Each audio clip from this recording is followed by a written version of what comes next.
السلام علیکم ورحمۃ اللہ تعالی وبرکاتہ۔ معزز سامعین و ناظرین، آج کی ویڈیو میں آپ کو بتاؤں گا کہ اہل سنت بریلوی حضرات کا دیوبندیوں کے ساتھ اختلاف کس بنا پر ہے، اور اہل سنت بریلوی حضرات اور جو دیوبندی حضرات ہیں ان میں جو اختلاف ہے اس کی مین وجہ اور مین ریزن کیا ہے، کیا ایسی باتیں ہیں جن کی وجہ سے ان کے درمیان اختلاف ہے، اور یہ دیوبندی فرقہ کہاں سے بنا ہے اور کس طرح مارز وجود میں آیا ہے۔ کیا اہل سنت بریلوی حضرات اور دیوبندیوں کا جو جھگڑا ہے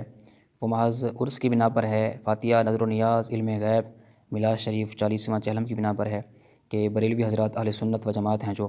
یہ چونکہ مزاروں پہ جاتے ہیں، عرس کرتے ہیں، فاتحہ، نظر و نیاز کرتے ہیں، یہ بریلوی ہیں، جبکہ جو دیوبندی ہیں وہ یہ نہیں کرتے، تو یہ ان میں اختلاف ہیں۔ بہت سارے بریلوی حضرات یہ سمجھتے ہیں کہ دیوبندیوں کے ساتھ ہمارا جھگڑا شاید انہی چیزوں پر ہے۔ یہ چیزیں ہیں فروعی مسائل، یعنی اصل نہیں ہے، یہ اصل سے ان کا درجہ نچلا ہے، یعنی ایک ہوتی ہے چیز اصل ہوتی ہے، جانون ہوتی ہے، ایک عام ہوتی ہے، یعنی ان کے اندر جو اختلاف ہے وہ اصولی نہیں ہے۔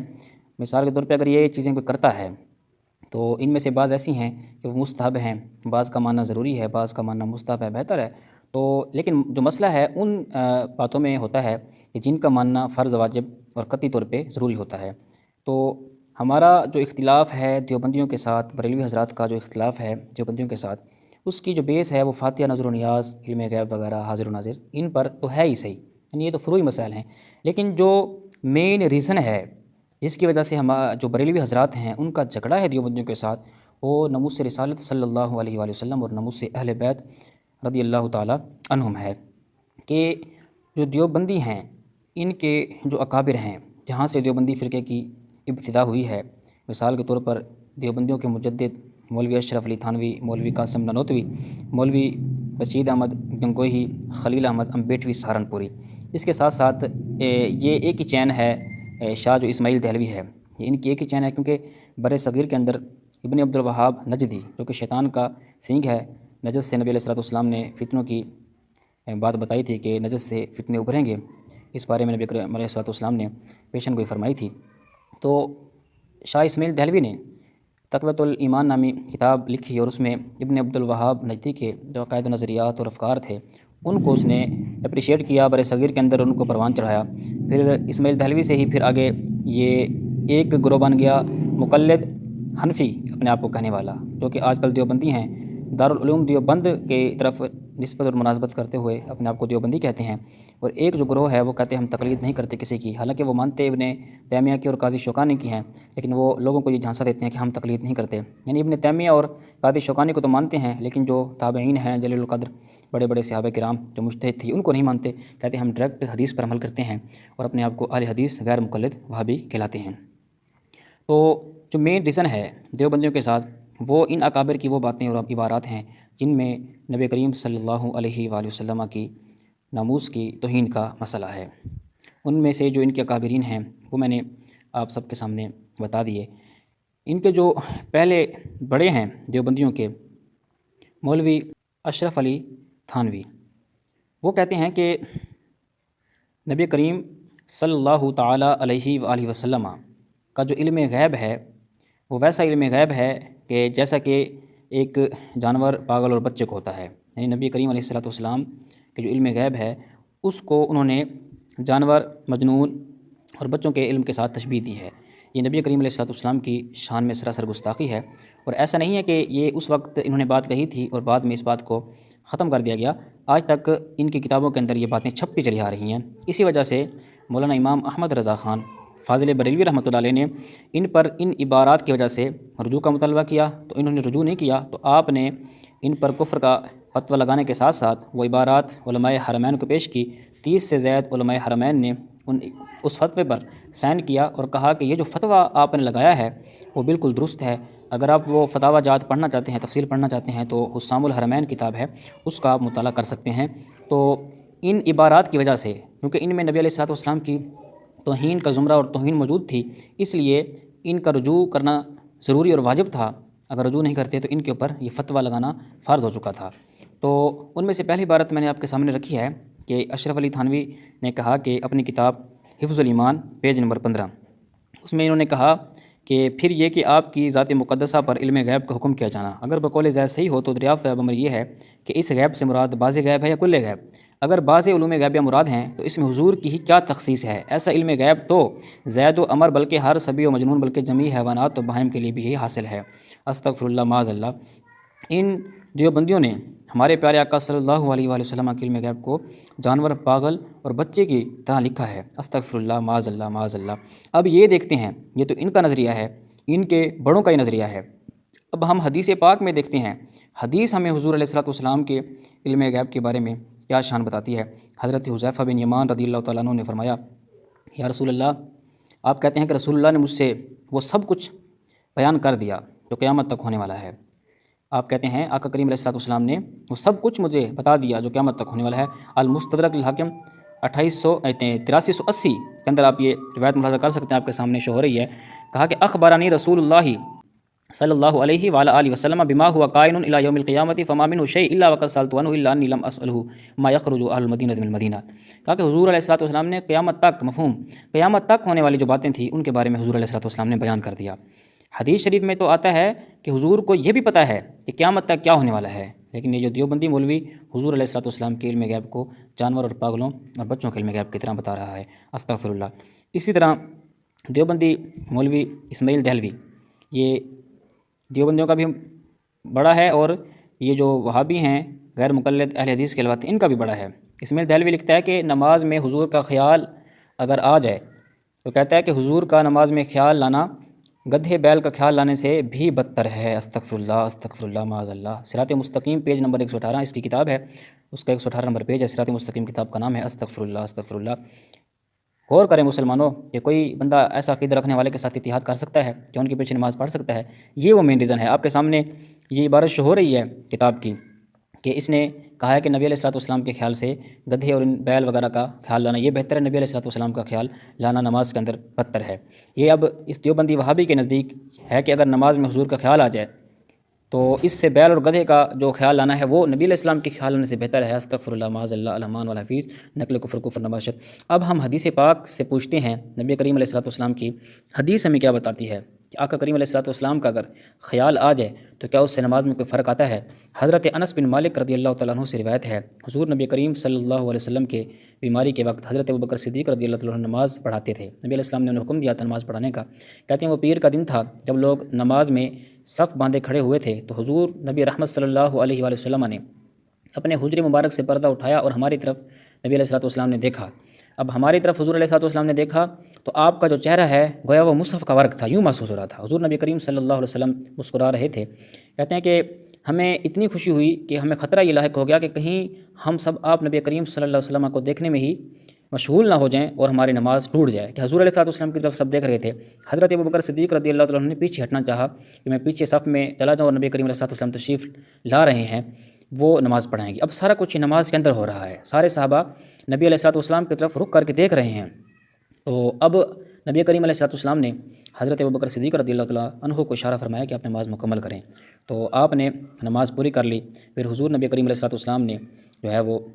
پردہ ڈال دیا تھا، تو اشارہ کر کے پردہ ڈال دیا تو آپ نے نماز مکمل کر لی، تو اسی دن آپ علیہ السلام کی وفات بھی ہو چکی تھی۔ صحیح بخاری کے اندر بھی یہ روایت موجود ہے اور دیگر متعدد کتابوں کے اندر یہ روایت موجود ہے، آپ کے سامنے شو ہو رہا ہے۔ صحیح بخاری کی حدیث سے واضح ہو گیا کہ صحابہ کا اپنا عمل آپ ملاحظہ کر سکتے ہیں کہ حضور علیہ السلام کا خیال تو دور کی بات، وہ تو خود حضور علیہ السلام کو دیکھ رہے تھے، تو حضور علیہ السلام کو دیکھنے سے ان کی نماز نہیں ٹوٹی بلکہ نماز ہو رہی ہے۔ اور یہ جاہل مولوی ان کا بڑا لکھتا ہے اپنی کتاب صراط مستقیم میں، کہتا ہے کہ حضور علیہ السلام کا خیال آنا بدتر ہے، معاذ اللہ، استغفر اللہ استغفر اللہ۔ اب آپ خود بتائیں کہ ان لوگوں کے پیچھے نماز ہو سکتی ہے، ان لوگوں کے ساتھ اتحاد ہو سکتا ہے، ان لوگوں کے ساتھ ہم اختلاف نہ رکھیں تو پھر اور کیا رکھیں؟ دیوبندیوں کا ایک اور بڑا مولوی رشید احمد گنگوئی لکھتا ہے اللہ جھوٹ بھی بول سکتا ہے، استغفر اللہ استغفر اللہ۔ اس نے اللہ تعالیٰ کے لیے کہا کہ اللہ تعالیٰ جھوٹ بھی بول سکتا ہے۔ اس نے اپنی بدنام زمانہ کتاب میں لکھا ہے کہ کذب جو ہے وہ داخل قدرت باری تعالیٰ ہے، استغفر اللہ۔ فتاوی رشیدیہ صفحہ نمبر 237 آپ ملاحظہ کر سکتے ہیں، یہ آپ کے سامنے ریفرنس جاری ہو رہا ہے۔ وہابی دیوبندی مولوی اسماعیل دہلوی لکھتا ہے کہ اللہ کی مکاری دھوکے سے ڈرنا چاہیے، استغفر اللہ استغفر اللہ۔ کہتے ہیں اللہ کے دھوکے سے، مکاری سے ڈرنا چاہیے، اللہ بندوں سے بھی مکاری کرتے ہیں۔ اسماعیل دہلوی لکھتا ہے کہ اللہ کے مکر سے ڈرنا چاہیے کہ بعض وقت بندہ شرک میں پڑا ہوتا ہے اور اس کے جو غیر ہے، اللہ کا غیر ہے، اس سے مرادیں مانگتا ہے اور اللہ اس کے بہلانے کے لیے اس کی مرادیں پوری کرتا ہے اور یوں سمجھتا ہے کہ میں سچی راہ پر ہوں۔ استغفر اللہ العظیم واتوب الیہ، کہہ رہا ہے کہ اللہ کے مکر سے ڈرنا چاہیے۔ استغفر اللہ استغفر اللہ۔ مولوی اسماعیل دہلوی کی کتاب تقویۃ الایمان میں جو بدنام زمانہ کتاب ہے، اس نے نبی کریم علیہ السلام پر جھوٹ باندھتے ہوئے لکھا ہے کہ اللہ کے رسول نے فرمایا یعنی میں بھی ایک دن مر کے مٹی میں ملنے والا ہوں۔ استغفر اللہ استغفر اللہ۔ تقویۃ الایمان پیج نمبر 81 پر یہ مولوی اسماعیل دہلوی لکھتا ہے، جو دیوبندیوں کا بھی امام ہے اور وہابیوں کا بھی امام ہے۔ تو جس کا یہ عقیدہ اور نظریہ ہو اور اس نظریے پر وہ مر گیا تو ظاہر بات ہے کفر پہ مرا، توبہ نہیں کی، تو جو کافر کے کفر میں شک کرتا ہے من شک فی کفر ہی وعذابی فقط کفر، یہ آپ سب کے سامنے ہے کہ پھر ان کے اوپر کیا فتویٰ لوٹتا ہے، ان کو درست سمجھتا ہے اور درست سمجھتا ہی کیا ہے، اسے وقت کا مجدد اور امام مانتا ہے۔ تو یہ تقویۃ الایمان پیج نمبر 81 آپ کے سامنے شو رہا ہے کہ یعنی میں بھی ایک دن مر کر مٹی میں ملنے والا ہوں۔ دیوبندی جو تبلیغی جماعت ہیں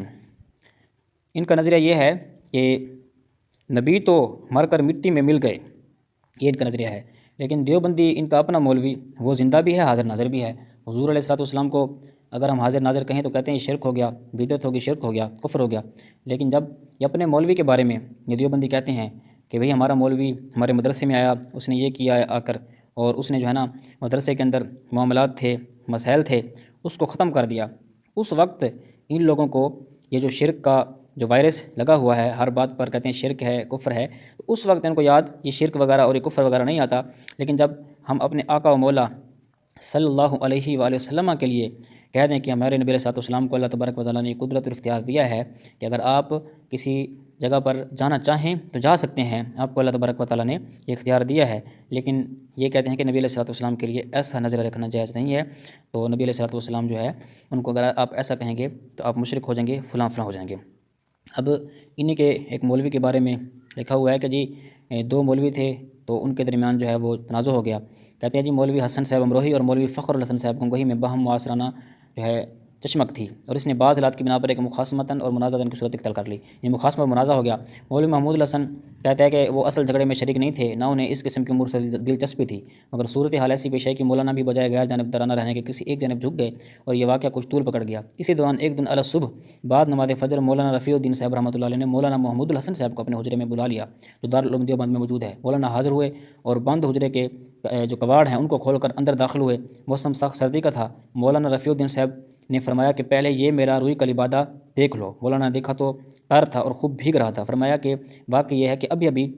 مولانا نانوتوی جو ہے جسد عنصری کے ساتھ یعنی جسم کے ساتھ، عنصر آگ پانی ہوا ان تھے، جسم کے ساتھ جو ہے وہ میرے پاس آئے تھے، جس سے میں ایک دم پسینہ پسینہ ہو گیا، میرا لبادہ جو ہے تر بتر ہو گیا، اور فرمایا کہ محمود حسن کو کہہ دے کہ وہ اس جھگڑے میں نہ پڑے، بس میں یہ کہنے کے لیے بلایا۔ مولانا محمود حسن صاحب نے عرض کی حضرت میں آپ کے ہاتھ پر توبہ کرتا ہوں کہ اس کے بعد میں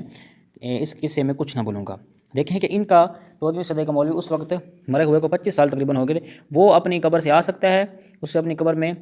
پتہ بھی لگ سکتا ہے کہ بھئی دارالعلوم دیوبند میں فلاں فلاں بندے کا جھگڑا ہو گیا ہے، فلاں بندہ جھگڑے میں شامل ہے، فلاں بندہ جھگڑے میں شامل نہیں ہے، اور پھر وہ آ بھی گیا، قبر بھی نہیں پھٹی، کچھ بھی نہیں ہوا۔ یہ ان کے مولوی کے لیے کہنا تو جائز ہے، لیکن اگر ہم نبی کریم علیہ السلام جن کو اللہ تعالیٰ نے دو جہاں کا مالک بنایا ہے، اگر ان کے بارے میں ہم کہیں کہ اللہ تبارک و تعالیٰ نے آپ کو اختیار دیا ہے کہ آپ اپنے غلاموں کی پکار بھی سنتے ہیں، اپنی غلاموں کو دیکھ بھی رہے ہیں، اپنے غلاموں کو دیکھ بھی رہے ہیں اور ان کی مدد کے لیے تشریف بھی لاتے ہیں، اگر چاہیں تو پکار بھی سنتے ہیں، تو یہ کہتے ہیں کفر ہے، شرک ہے اور فلاں فلاں چیزیں ہیں۔ اور پھر یہاں تک یہ بات نہیں ہے، یہ جو میں نے ابھی عرض کیا آپ کے پاس شو رہا ہوگا، یہاں تک یہ بات نہیں ہے، بلکہ ان دیوبندیوں کے نزدیک معاذ اللہ اللہ تعالیٰ کی گود ہے اور یہ اس کی گود میں بیٹھتے بھی ہیں۔ استغفر اللہ استغفر اللہ۔ اب یہ مولوی قاسم نانوتوی خود کہتا ہے کہ میں نے جو ہے نا خواب دیکھا، کہتا ہے میں یہ خواب دیکھا تھا ایام طفلی میں کہ گویا میں اللہ جل شانہ کی گود میں بیٹھا ہوا ہوں۔ استغفر اللہ استغفر اللہ۔ اللہ تعالیٰ کے لیے ہر بات گود مان لی تو جسم بھی مانا لازم آیا۔ یہ ابھی بھی یہ باتیں ان کی کتابوں کے اندر موجود ہیں، یہ لوگوں کو دھوکہ دیتے ہیں۔ آپ یوٹیوب کھول کے دیکھیں دیوبندی بریلوی میں جو انہوں نے فرق بیان کیا وہ یہی بیان کیا کہ بریلوی تلیسیں جلوسیں اور یہ کرتے ہیں، حالانکہ یہ چیزیں جائز ہیں، شریعت نے کہیں بھی ان بارے منع نہیں کیا۔ باقی جو خرافات ہیں، معاملات ہیں، ان سے تو ہمارے علماء اور ہمارا کوئی تعلق نہیں، کیونکہ ہم ان کو مانتے نہیں ہیں۔ یہ جو جاہل لوگ ہیں ان کا اٹھا کر جو معمولات ہے وہ ہم پر لیبل لگا دینا، ایسے تو بات نہیں ہے کہ مثال کے طور پر کل کو کعبہ شریف کو کوئی سجدے کرنے لگ جائے، اس کی پوجا کرنے لگ جائیں تو کیا ایسا کریں گے کہ کعبے کو ختم کر دیا جائے گا؟ نہیں، بلکہ وہاں پر جو ایسے حرکت کر رہے ہوں گے ان کو گرفتار کیا جائے گا۔ تو یہ کہتے ہیں جی مزاروں کو ڈھا دیا جائے، فلاں کر دیا جائے، ایسی بات نہیں ہوتی۔ تو یہ اپنے 14ویں صدی کے ایک مولوی کے لیے یہ باتیں مانتے ہیں، اس کے پاس تو اتنے اختیار آ گیا کہ وہ دارالعلوم دیوبند میں آ بھی جاتا ہے، وہاں کے حالات دیکھ بھی رہا ہے، جھگڑے بھی سلجھا رہا ہے، لیکن اگر نبی کریم علیہ الصلوۃ والسلام کے بارے میں ہم یہ باتیں مانیں تو یہ کہتے ہیں کہ یہ شرک ہو گیا، کفر ہو گیا۔ اب یہ جو میں نے آپ کے سامنے بات رکھی، ایک تو یہ ہے کہ ان کے نزدیک معاذ اللہ اللہ تبارک و تعالیٰ کا جسم بھی ہے۔ اسی طرح رشید احمد گنگوئی نے تذکرۃ الرشید میں یہ لکھا ہے کہ رشید گنگوئی کی جو بہو ہے نا، رشید گنگوئی کی جو بہو تھی، کہتے ہیں جی اس کا حسن اعتقاد یہ تھا اور اس کی جو ہے نا یہ ایک مخلصانہ اعتقاد تھا کہ وہ خود کھانا پکاتی تھی مہمانوں کے لیے، اور کسی مہمان کے نا وقت آئے سے بھی کبھی تنگ نہیں ہوتی تھی، یعنی اگر کوئی مہمان بے وقت آ جائے تو اس سے بھی تنگ نہیں ہوتی تھی۔ ایک دن اعلیٰ حضرت نے یعنی اس نے خواب دیکھا کہ آپ کی بہو آپ کے مہمانوں کا کھانا پکا رہی ہے، کہ جناب رسول مقبول صلی اللہ علیہ وسلم تشریف لائے اور آپ کی بہو سے فرمایا کہ اٹھ، تو اس قابل نہیں کہ امداد اللہ کے مہمانوں کا کھانا پکائے، اس کے مہمان علماء ہیں، اس کے مہمانوں کا کھانا میں پکاؤں گا۔ استغفر اللہ العظیم واتوب الیہ، استغفر اللہ العظیم واتوب الیہ۔ یہ آپ کے سامنے ریفرنس ہو رہا ہے، تذکرۃ الرشید کتاب ہے، ابھی تک چھپ رہی ہے اور انہیں کے اپنے مکتبوں سے چھپی ہے۔ اب آپ خود ہی فیصلہ کریں کہ ایسے لوگوں کے ساتھ اتحاد ہو سکتا ہے۔ اسی طرح قاسم نانوتوی نذیر الناس میں یہ لکھتا ہے کہ اگر نبی علیہ الصلوۃ والسلام کے بعد بھی زمانے کے بعد یا حضور علیہ الصلوۃ والسلام کے زمانے میں اگر کوئی نبی فرض کر لیا جائے تو اس وقت بھی نبی کریم علیہ الصلوۃ والسلام کے خاتم النبیین ہونے میں کوئی فرق نہیں آئے گا۔ یہ قادیانیوں کو اور بعد میں جھوٹا نبوت کرنے والوں کو دعوت دی جا رہی ہے، حالانکہ صحابہ کرام رضی اللہ تعالیٰ عنہم نے جنگیں کی ہیں، جنگ یمامہ اور دیگر جنگیں صحابہ کرام علیہ رضوان نے جو مسلمہ کے ساتھ جنگ ہوئی ہے، اس کے علاوہ بھی لوگوں نے نبی علیہ الصلوۃ والسلام کے دور میں دعویٰ کر دیا، ایک عورت نے کر دیا، تو نبی علیہ الصلوۃ والسلام کی خبر کے مطابق 30 سے زائد جو ہے وہ جھوٹے کذاب آئیں گے قیامت تک، تو ان کے ساتھ تو جنگ کی صحابہ کرام نے اور علماء کے امت کے علماء صوفیاء نے جنگ کی ہے۔ اور پھر حق کریم علیہ الصلوۃ والسلام نے فرمایا کہ انا خاتم النبیین لا نبی بعدی، لیکن یہ کہہ رہے ہیں کہ اگر نبی علیہ الصلوۃ والسلام آپ کے زمانے یعنی اگر بالفرض آپ کے زمانہ میں یا بالفرض آپ کے بعد بھی کوئی نبی فرض کیا جائے تو پھر بھی خاتمہ محمد میں فرق نہیں آئے گا۔ یعنی دیوبندی کے نزدیک اگر نبوت کا دعویٰ اعلان کر دے گا کہ میں نبی ہوں تو اس کی نبوت میں کوئی بھی فرق نہیں آئے گا دیوبندیوں کے نزدیک، اور دیوبندی کے نزدیک وہ جو ہے نا آخری جو ہے نا وہ نبی ہوگا، دیوبندی کے نزدیک حضور آخر نبی رہیں گے، وہ بھی نبی ہوگا معاذ اللہ استغفر اللہ، حالانکہ حضور علیہ الصلوۃ والسلام نے فرمایا انا خاتم النبیین لا نبی بعدی۔ دیوبندی مولوی خلیل احمد امبیٹوی لکھتے ہیں نبی علیہ الصلوۃ والسلام نے اردو پڑھنا مدرسہ دیوبند سے سیکھا، استغفر اللہ۔ کہتے ہیں جی نبی علیہ الصلوۃ والسلام نے اردو مدرسہ دیوبند سے سیکھی، استغفر اللہ۔ یہ براہین قاطعہ بدنام زمانہ کتاب ہے، اس کا پیج نمبر 30 ہے، ابھی بھی یہ کتاب کے اندر موجود ہے، یہاں ہم آپ کو ریفرنس دکھا رہے ہیں۔ کہتے ہیں نبی علیہ الصلوۃ والسلام کو کسی نے خواب میں دیکھا تو آپ نے جو ہے نا وہ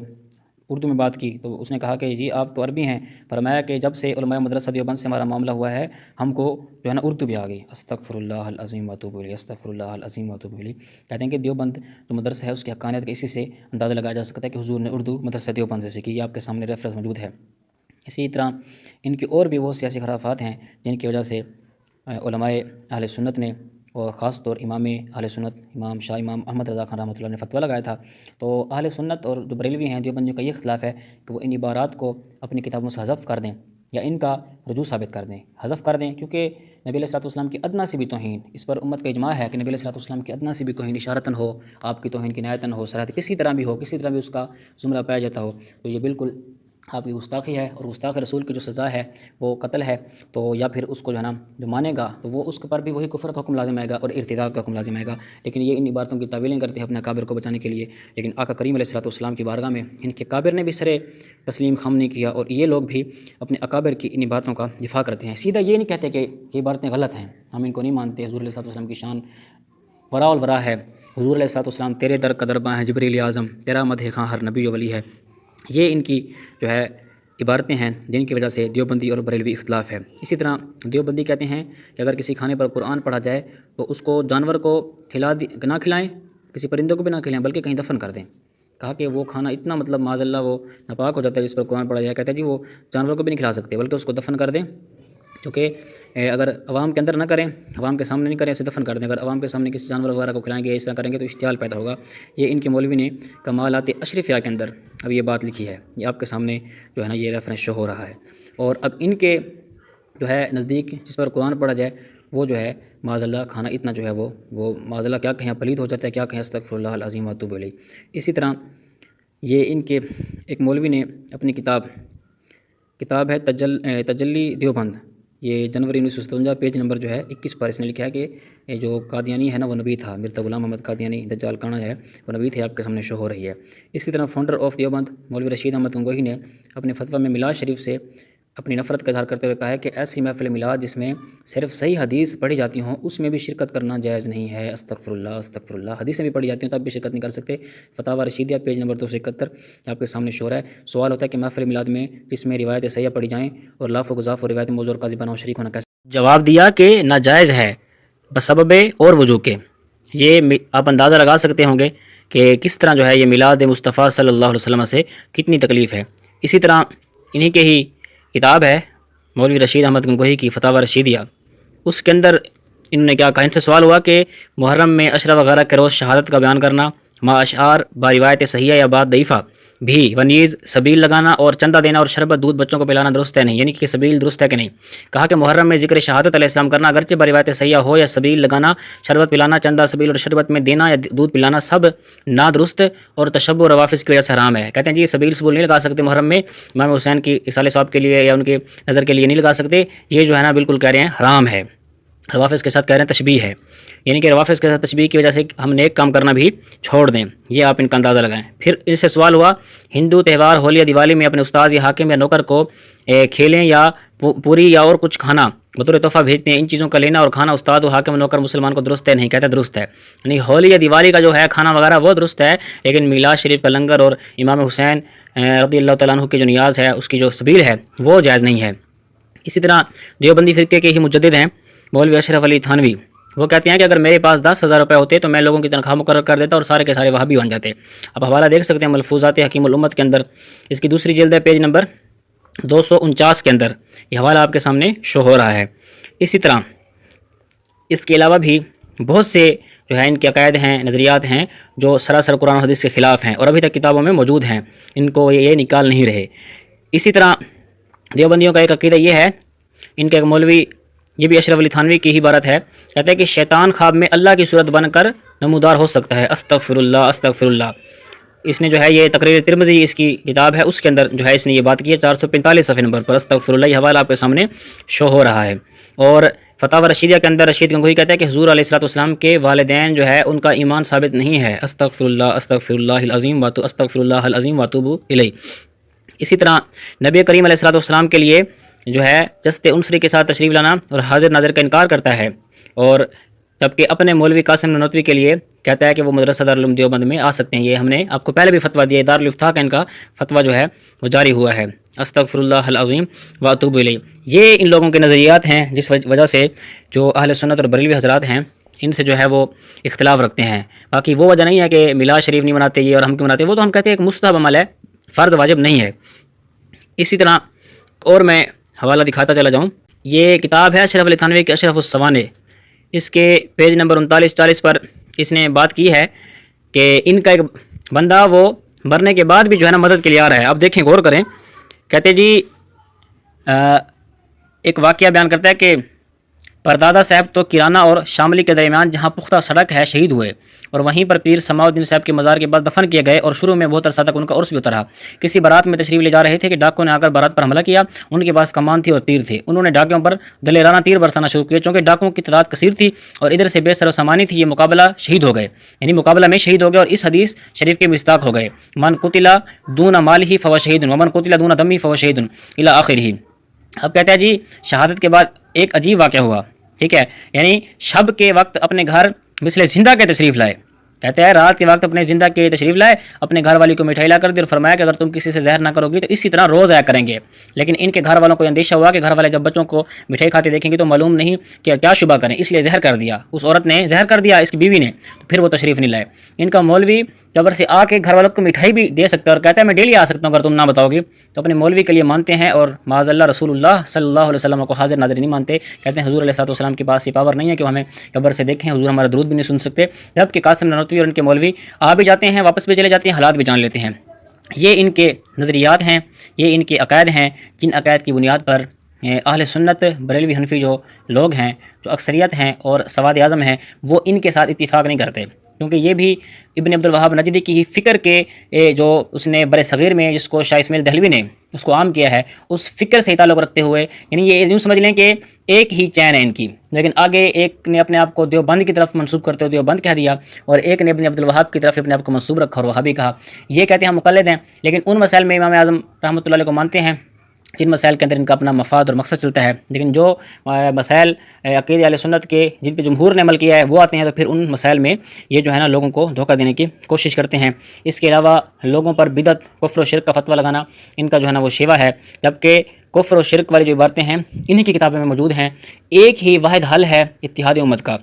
کہ اگر یہ کفر و شرک والی جو عبارات ہیں ان کو اپنی کتابوں سے نکلوا دیں اور یہ جو ان کے مصنفین ہیں ان سے اعلان برات کریں، کہیں کہ ان کے ساتھ ہمارا کوئی تعلق نہیں ہے، ہمیں اپنی آخرت کی فکر ہے، تو اس صورت میں سارے جو علماء ہیں ان کا اتحاد ہو سکتا ہے۔ مولانا سعید احمد اسد صاحب انہوں نے یہی کہا تھا کہ آپ ان عبارتوں کے بارے میں جو ہے کہہ دیں کہ یہ عبارتیں غلط ہیں، انہوں نے غلط کہا، لیکن ان کے بزرگوں نے تسلیم نہیں کیا، طویلیں کی، تو یہ بعد میں ان کی اولادیں ہو کر کس طرح تسلیم کریں گے؟ تو یہ مین جو اختلاف کی وجہ ہے کہ اعلیٰ حضرت نے ان پر کیوں فتویٰ لگایا تھا اور پھر کیوں اختلاف ہے ان دو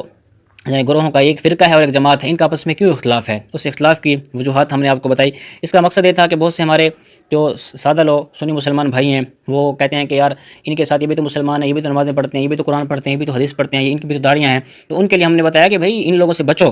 ان لوگوں سے بچو، یہ مسلمانوں کے عقیدے کو کس طرح خراب کرتے ہیں۔ ظاہر بات ہے اب ایک بندہ نبی علیہ السلام کا گستاخ ہے، اب کوئی اسے صحیح کہتا ہے، صحیح بھی نہیں کہتا بلکہ اسے وہ